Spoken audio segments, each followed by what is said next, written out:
This is Glambition Radio, episode number 279, Staying True with Barre3 CEO and co-founder, Sadie Lincoln. Ladies and gentlemen. Glambition Radio. Glambition Radio. Glambition Radio. Glambition Radio. Glambition Radio. Glambition Radio. Welcome to Glambition Radio. I am your host, Allie Brown. I'm an entrepreneur, mentor, investor, and founder of The Trust, the modern premier network for 7- and 8-figure women leaders. I love thinking big, doing different, and exploring ideas that disrupt the status quo, especially when it comes to women, because we are creating the new models for leadership, business success, making money, and changing the world. And hey, we're doing it with style. So let's go. In the fast-paced fitness industry, you see these workouts come and go. I mean, do you remember Tybo in the 90s? Step, I taught Step. That's discussed in this interview as well. You're going to love that story. You know, things steal the limelight regularly, and then they kind of fade away. But Sadie Lincoln, who is CEO and co-founder of Barre3, she latched on to 2 secrets that have really kept her franchise fitness studios thriving, not only since their inception 13 years ago, but over the past 2 years. This was fascinating to hear and not what you may expect. So I want you to listen really closely to her story today and what she shares about how they navigated some big decisions inside the company. And the other part I want you to really take in and feel is her story on how she asked her team for feedback on how she was performing as a leader. And the responses killed her. It was not what she was expecting. She's very honest about this and how that felt and how she decided to make some changes. But imagine how that felt. You know, I love this story, and I'm so excited that she tells this on the show. So this is one you absolutely want to listen to more than once. A few things about Barre3, that they have 170 franchise studios, all powered by female entrepreneurs. The franchise model, if you're probably familiar with it, it's where, you know, there's a franchisor company that then offers ownership opportunities in local areas to franchisee owners. Every owner of Barre3 is a woman. Sadie's been on Inc. Female Founders 100. She's been on NPR's How I Built This Show. She speaks regularly on the topics of mindful leadership, body wisdom, and the movement to redefine what success in fitness means. But first, 2 quick reviews my team pulled from me from Apple Podcasts. Rivers from USA says 5 stars. This is a terrific show, always packed with insights and wisdom, always on my must-listen list. Thank you.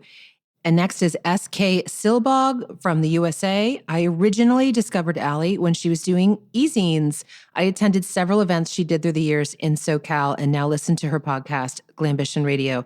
It takes a special skill to interview and draw out the salient points from another person's life, and she does an excellent job. I love how she's continuing to reinvent herself to bring her audience what women need as times change. I feel lucky enough to have found her. Nicely written. That gets like a gold star. Thank you so much. And thanks for taking the time. There were so many bad shows out there. Let's help draw attention to these real conversations for women leaders, that we don't just skim the surface. We have intelligent dialogue on what it really took to build what they've created and who they've become in the process. Please, if you have a minute, or if you can make a minute, especially an Apple podcast, just drop a note, leave us a review. And actually, at the bottom of the show notes, we give you a quick link on instructions how to do that, all right? And what is happening here in Phoenix on April 6th and 7th? My next workshop. It's a good one.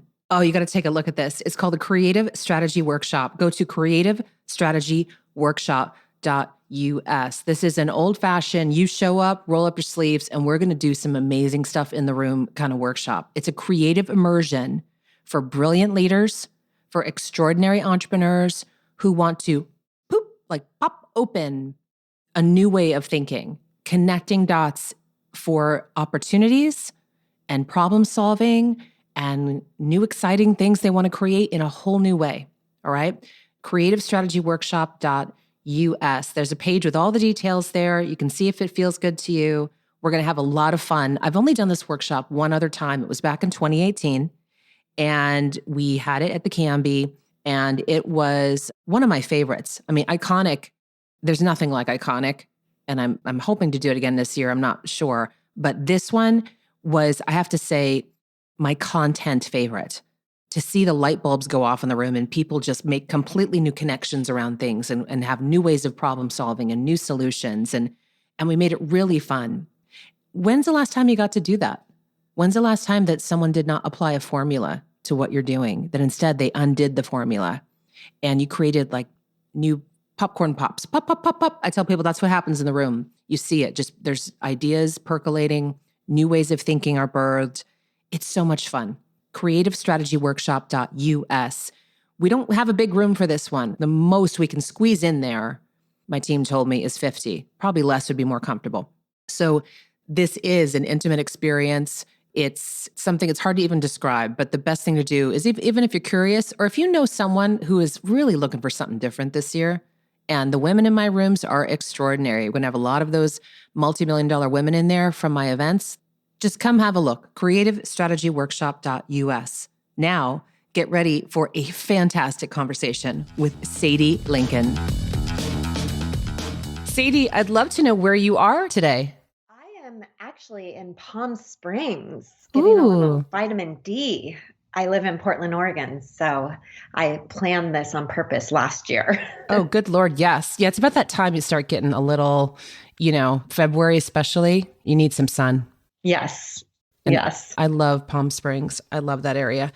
I am so excited to have you on. Full disclosure, I heard your interview on Alyssa Cohn's show, and I was like spellbound. Like I was listening to this at the gym and I kept stopping to make notes and really re-listen to things you said. And I'm like, I would love to get her on the show because, first of all, I don't think many people even realize that Barre3 was founded by a woman. And then I didn't really take in that it was a franchise that also, I don't know if it's all, but most of your owners are women, and just so many things that I wanted to bring to the table. So thank you. I'd love if you could just start off though, talking about the idea. And can we start with how that was an evolution?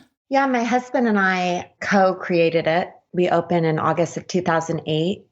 At the time, we were living in Oakland, California, and we had big jobs for over a decade, kind of building our lives together. We had 2 babies back to back. We bought the house, we had the things, we had the babies, and we both felt pretty empty.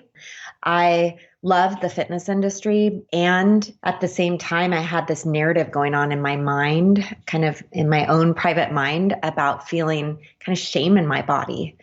And that when I exercised, I wasn't good enough, and that I could never really get there because I was told that fitness was a way to achieve the finish line, which is usually a physical ideal. And that's why I sort of bought in at the beginning, and I never felt like I could get there. And there was just this sense of loneliness and shame in that. Plus, I had pain in my body after having kids, a lot of low back pain. So the things I really loved, like yoga, which is very mindful and present, less attached to an ideal, it hurt my body. And so my husband and I decided to create our own concept, Barre3, really around the idea of 3, which is a journey towards a more balanced state. And it really is a journey towards versus getting there, because when your body is in balance and your energy is in balance, that's when fitness really connects and it feels good. And it's something that becomes a part of life versus a chore that we all tend to fret. And then we had little babies. So we're like, let's move back to Portland, Oregon, where I'm from Eugene, and where we can be close to the grandparents. And you know what? Let's put childcare in the first studio so we can keep an eye on them while we get things going. And and it just kind of all went from there. So you started your own studio as an entrepreneur. This wasn't some like big corporate idea that you orchestrated from the back. Yes and no. We did build a business plan. I worked at 24 Hour Fitness for over a decade and helped grow the company from 24 gyms to 430 globally.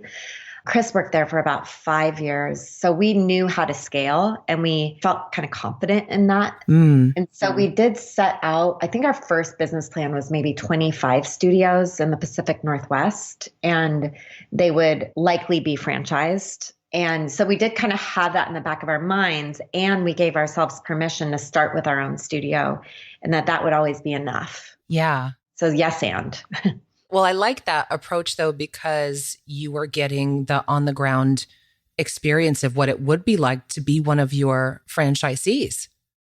Yeah. And I didn't do that for that reason. I did it because I really wanted to do it. Like I wanted to have my own studio. I wanted to sweep the front porch and welcome people in and teach the class and clean the studio and figure out the fixtures and the finishes and do the towels and fold them in between classes. Like I wanted that. I wanted that ownership. And in retrospect, it was smart because a lot of the nuts and bolts, we know how hard it is, for example, to build out a studio that was emotionally taxing to say the least. So I definitely have a lot of empathy and understanding for our owners, but it wasn't my motivation. So there's kind of like a romanticism to it. It sounds like that you wanted that business ownership experience for yourself. Yeah, definitely. When you were looking at the time, I'm trying to think back in 2008, were the barre workouts really popular yet, or were there different brands of them? They weren't mainstream. New York, LA, San Francisco, they all had pretty vibrant barre brands that had been around for a while, actually, since the 90s. And so kind of those hubs, they were pretty hot. And that's where I was introduced to barre. I took the barre method and then the daily method. Really loved the daily method. I ended up teaching there for about 6 months. So I did have an idea. I'm like, you know what, this is going to take off. It's low impact. It's refined. It's sophisticated. Being at the ballet barre is just a lovely way to find grace and strength. So I was like, okay, we need to have barre as part of our program for sure. Yeah. When I grew up in Connecticut, and I think maybe she was one of the original pioneers of it, but I remember seeing this studio in Westport, the Lottie Burke studio.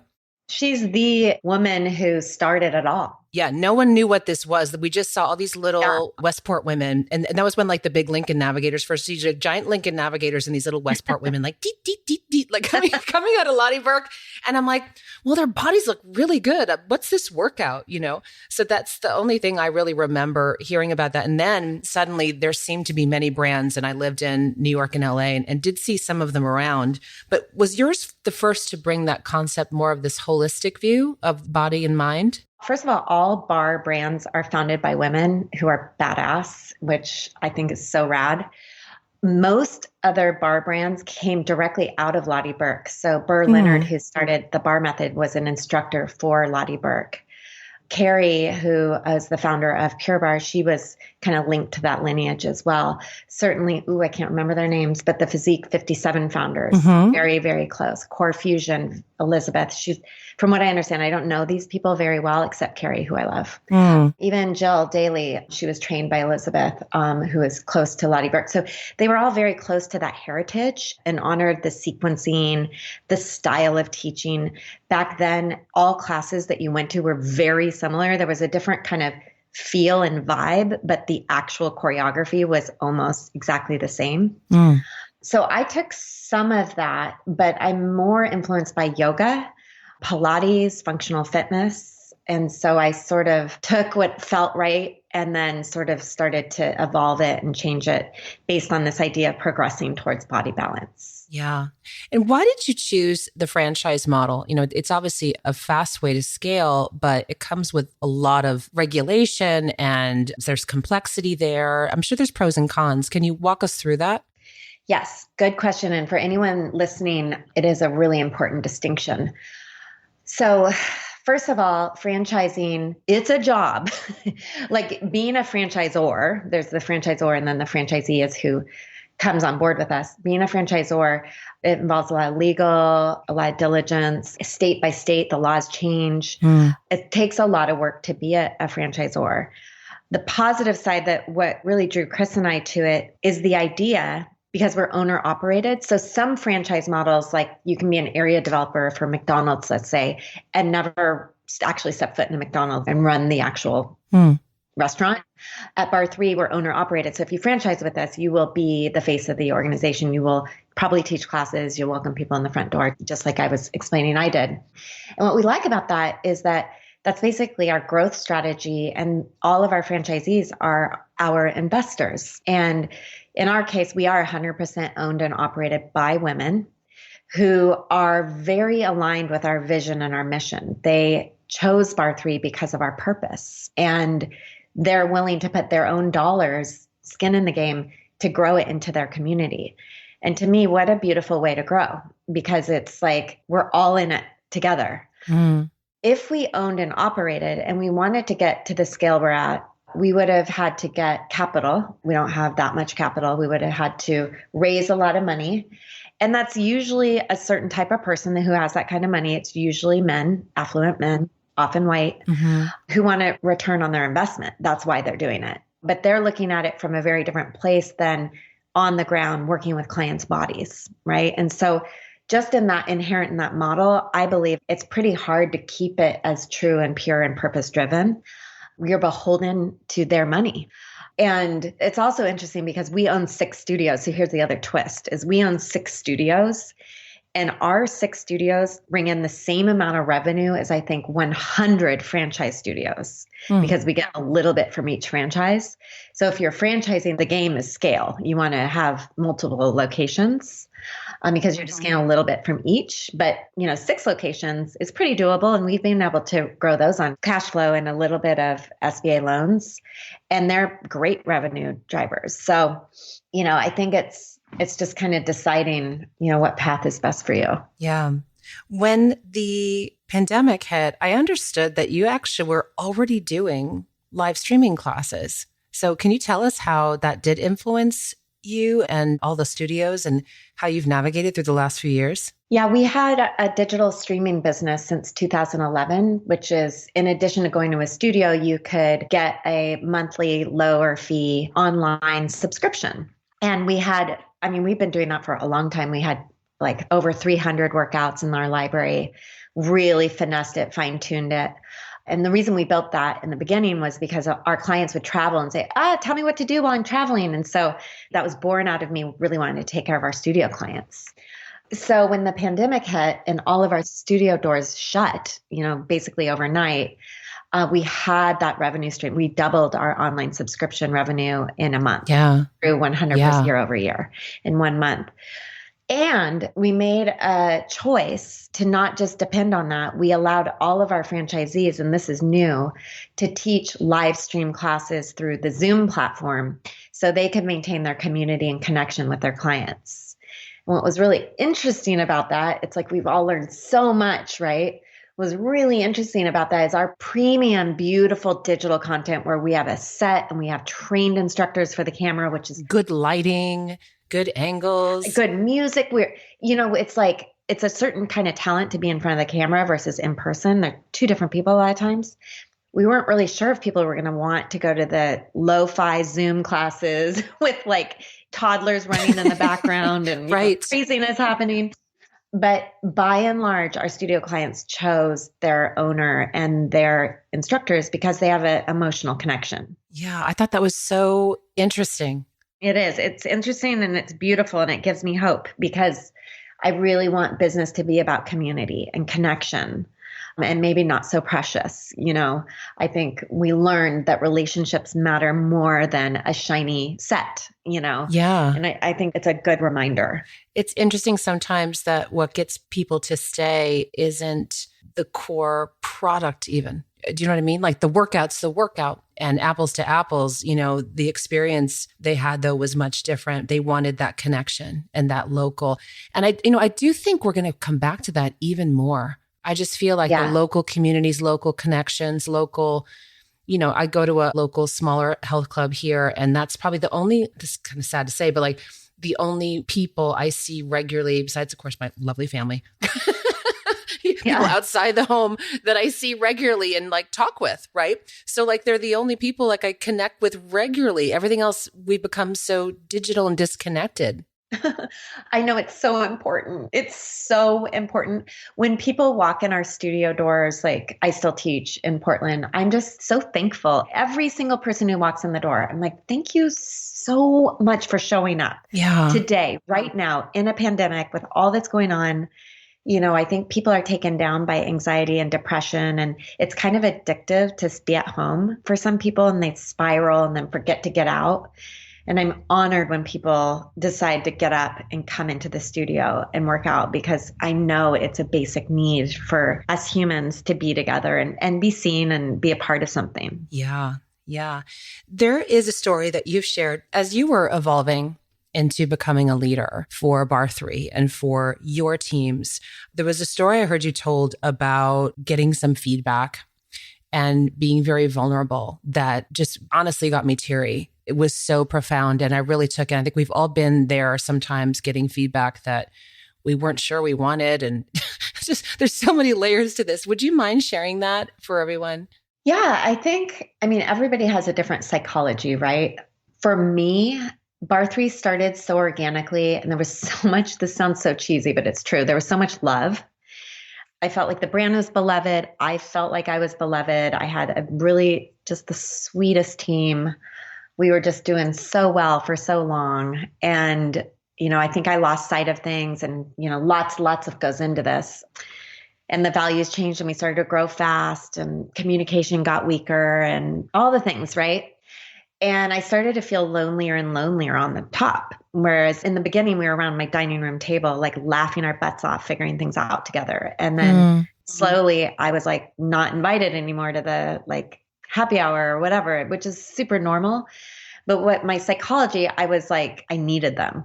Like they were my first friends. I'd moved to Port, you know what I mean? And that is my biggest lesson I've learned is it really is important to have boundaries with the team and to find friendship and connection in a different place so that it's not, that's too much for me to ask as the founder and CEO. It's way too much for me to ask and expect of other people to take care of me or like, make me feel good.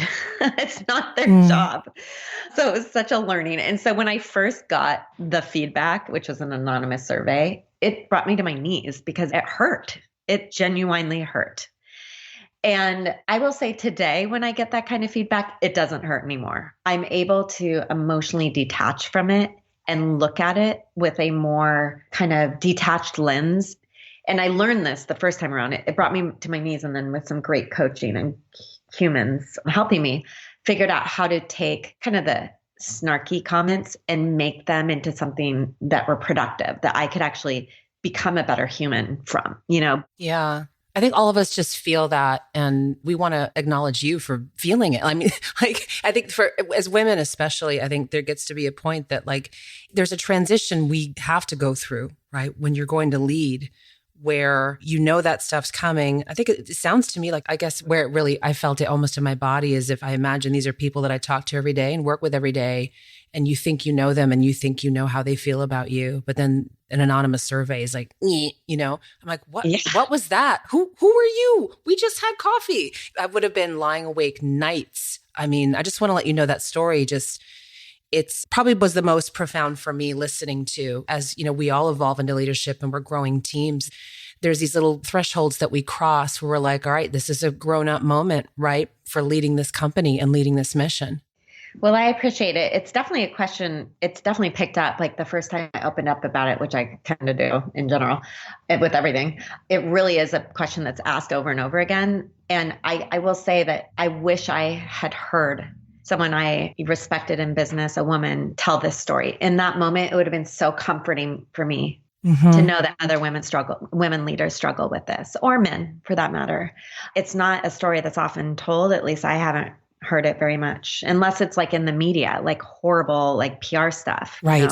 Right. Which is, the devastation on top to have PR. But it was negative PR in my town. I mean, people were talking. Wow. And I felt it.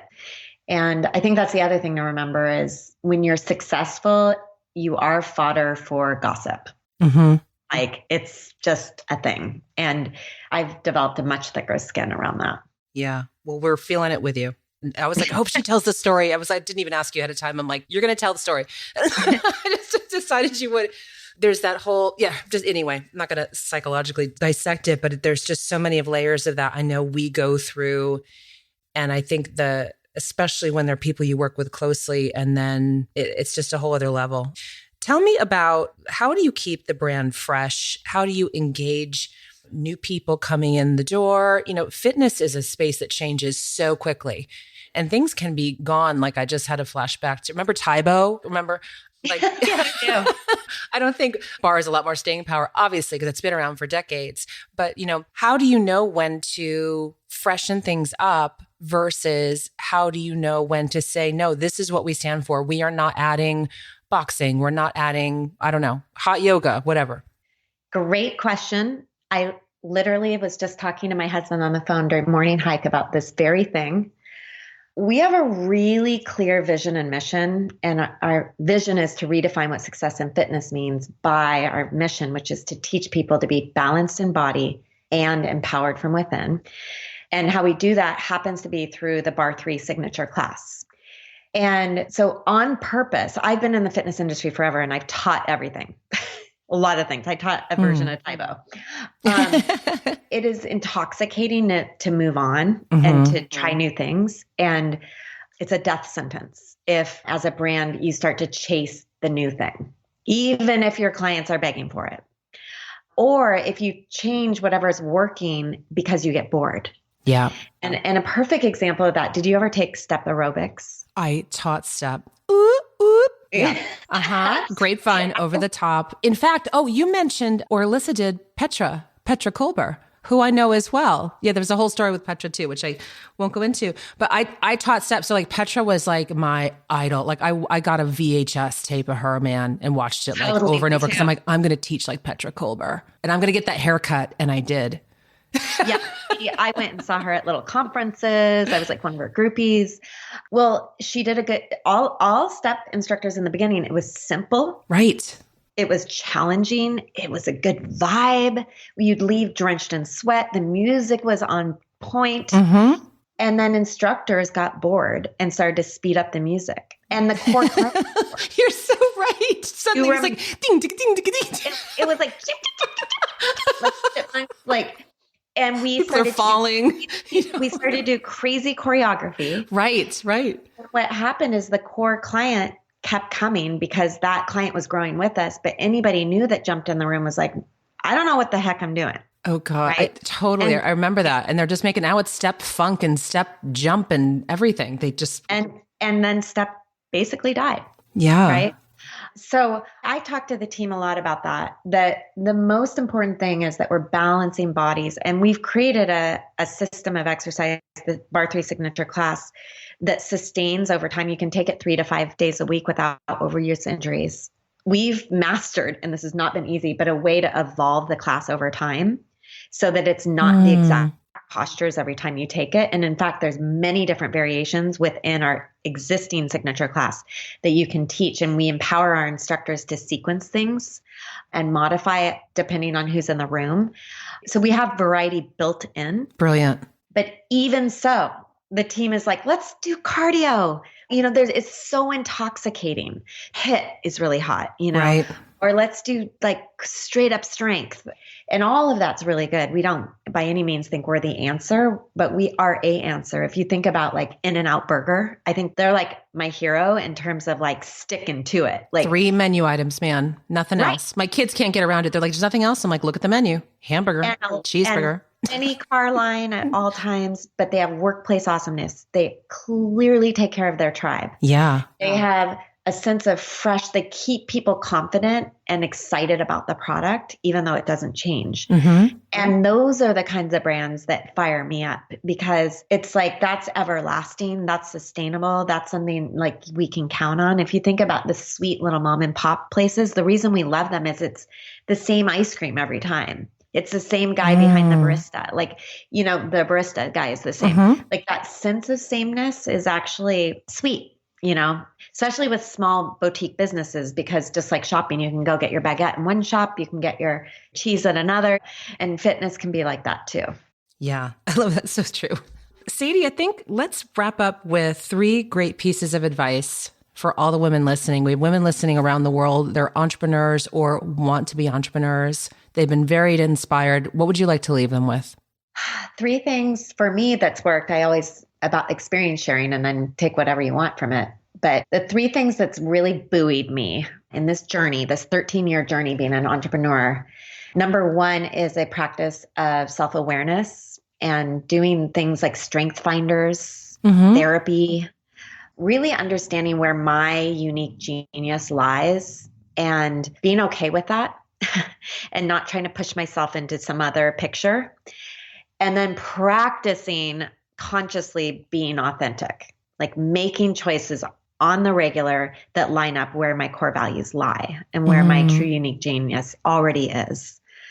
And then I think kind of the third part to that is consciously surround myself with people who uplift that side of me and hold me to it, expect that from me. If they're those kinds of people, chances are I'm doing the same for them, right? Because it's this reciprocal mutual respect and mutual respect of diversity, of strengths, styles, and what we each contribute to the world, which is very different. And honestly, when I started out, I was so egocentric. I thought everyone operated like me. And it's been so liberating to learn that, nope, each of us are pretty darn different. And that's what makes it all work. I love that. Sadie, where should people follow you, follow Barre3, learn more about Barre3, potentially become an owner or investor? Everything. Our website for sure, barre3.com, BARRE3.com. And there's easy way to get to franchising. I'd love to hear from anyone interested in that. And my Instagram is Sadie Lincoln. Definitely stay in touch there. And we have an Instagram with Barre3 too, and all the usual places other than that. Okay, great. Thank you so much for sharing your story today. This was fantastic. I hope to meet you in person. I would love that. We could do step and slide together. Oh, God. And a little to kick it off. Sounds good. Take care, Sadie. You're Bye. welcome. Thank you for joining me for this episode of Glambition Radio. If you enjoyed the show, make sure you subscribe so you automatically get my new shows every week. Also, I'd love if you left us a review so more women like you can discover us. We're on Apple Podcasts, Stitcher, Spotify, Pandora, and other major platforms. And I'd love to hear from you personally. Come join the conversation on social. Instagram is my happy place lately, and that's Allie Brown Official, but you can find links to my other platforms at alliebrown.com. Glambition Radio is the elevated conversation for women leaders, and I'm honored you tuned in.